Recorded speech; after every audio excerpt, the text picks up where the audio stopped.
Hey, I'm down here. Yeah, here I am, and this is my 1 year anniversary as a YouTube creator for my channel Adventures with Time, where I chronicle my experiences in watch collecting. And these are the thumbnails of the videos I published over that last year. But this episode is about my adventures on YouTube. Stay tuned as I cover 5 things I've learned as a YouTuber. Or is it a YouTubian? Or a YouTubeite? Whatever, you get the idea.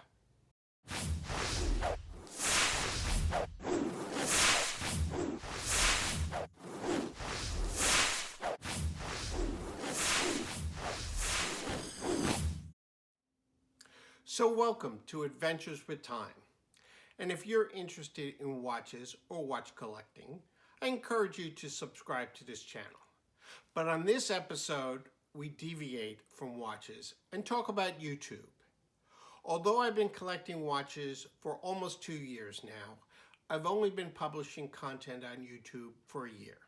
In fact, this episode is being published on my 1 year anniversary of my first upload. And I want to provide my thoughts on starting and maintaining a YouTube channel, especially one devoted to a niche topic like watch collecting. Maybe you're new to YouTube or considering starting a channel, and just maybe you'll learn something from my experiences. Or you're more experienced and can provide me with some feedback and help. Either way, please provide me with your experiences on YouTube in the comments below. Are you a content creator? And if so, what is the subject matter of your content? In this video, I'm going to go over 5 things I've learned about YouTube or myself as a content creator. First, creating content takes time.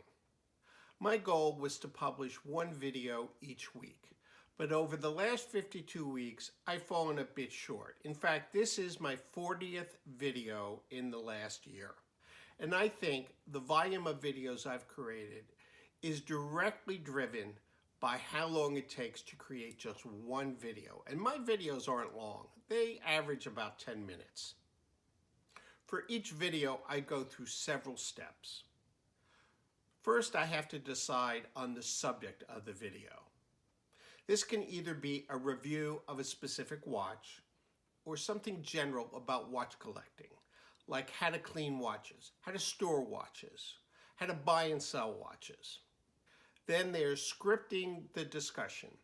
Now, I don't write out every word exactly as how I'm going to present it.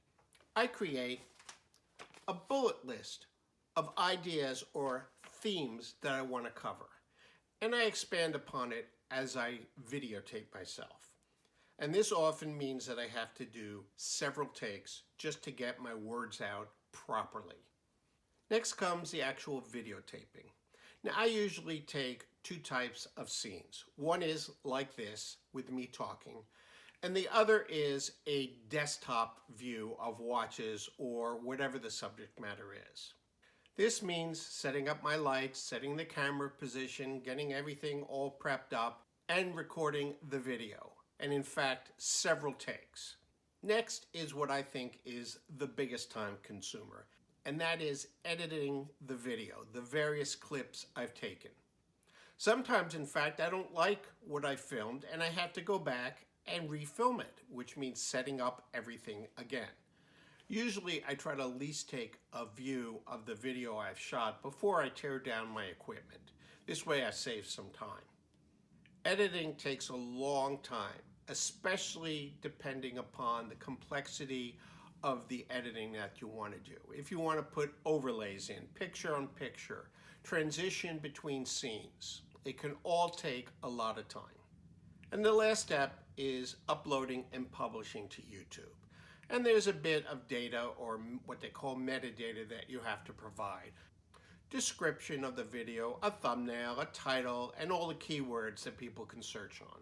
Now, all of this, depending on the length of the video and the complexity of the scenes, can take me anywhere from 15 to 20 hours from start to beginning. And since I have a day job, I usually do this on weekends, which means I rarely get to publish more than one video a week. And as I said, over the last year, I've only published 40 videos. And I'd like to know, if you're a content provider, what is your goal in how many videos or the frequency of videos that you want to publish? And are you achieving that goal? But here's something I learned about myself. I enjoy this process, especially the editing. I don't know why.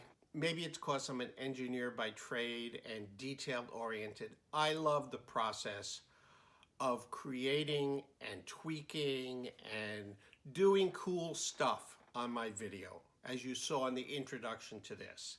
And that takes time, but it's something I really enjoy. It scratches that creative itch of mine.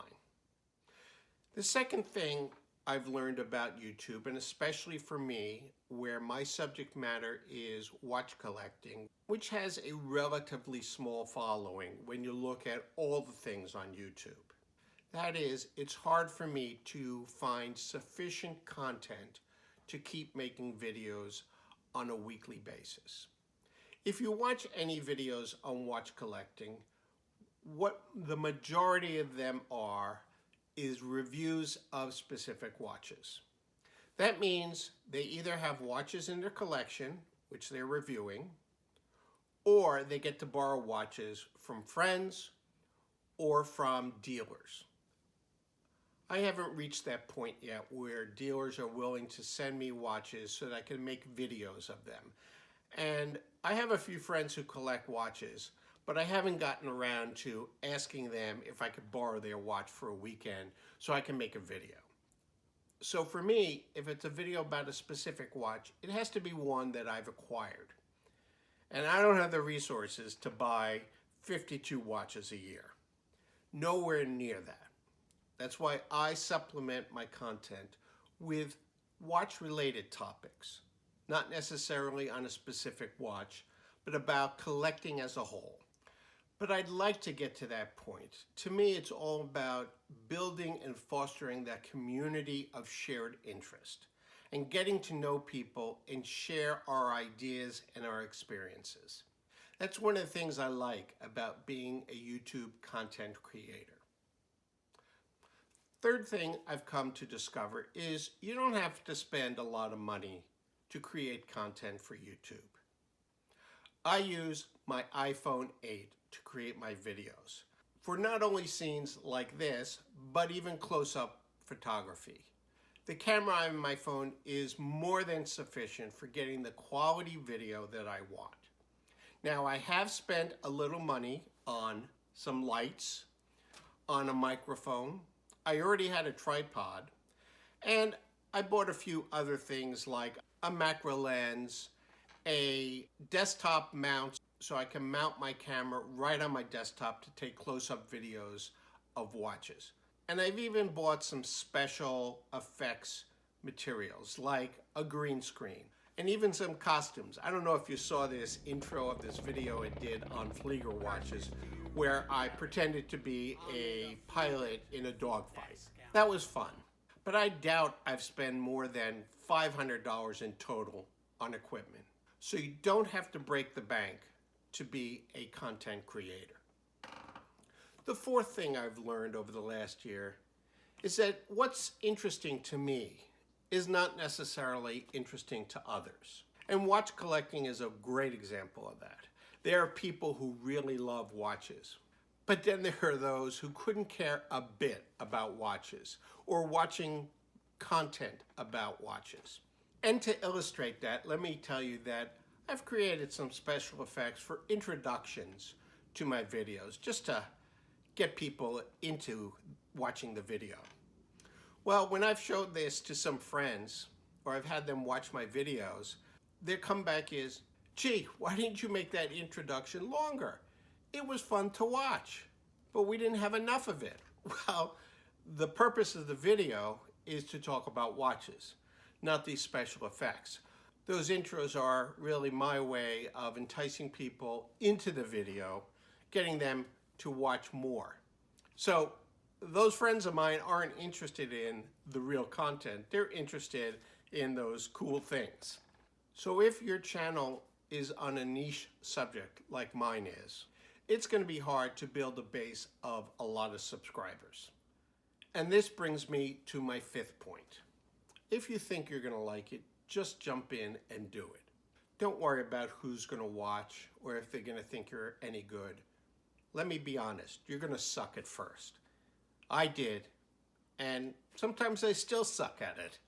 It takes time, it takes a lot of work, it takes a lot of rework, but I'm learning and I'm enjoying the learning process. And having a goal of hitting that magical 1,000 subscribers so you can start earning money on YouTube shouldn't be the reason you get into this or your main driver. Maybe you'll be one of the very few who hit it big, but maybe you won't. And therefore you need to get enjoyment out of the process like I do. Otherwise, you're going to feel like it's a long and laborious process to make these videos. You're not going to enjoy it, and you're not going to be any good at it. And you may throw in the towel very early. Okay, I'll admit it. I'd love to get to 1,000 subscribers and start reaping some of the financial rewards of doing this. Right now, I'm in the mid 600 of subscribers after 1 year. Maybe I'll hit 1,000 after another year and make a couple bucks a month. It's not going to be a real income, but it'll be a little more incentive and give me a little more enjoyment out of the process. But if it takes 2 more years or 3 more years, so be it. At least I'm enjoying the adventure that I'm on in YouTube. So that's my story. And now for some watch content. After all, my channel is about watches. For my second year as a content creator, I'm changing the intro to my videos. And I'd like to get your opinion, whether you like my original, which I'll show first, or my new intro. Let me know what you think. Using the video card I'm inserting after I show you both videos. And if you're into watches or watch content, do consider watching my other videos, and if you like them, please subscribe.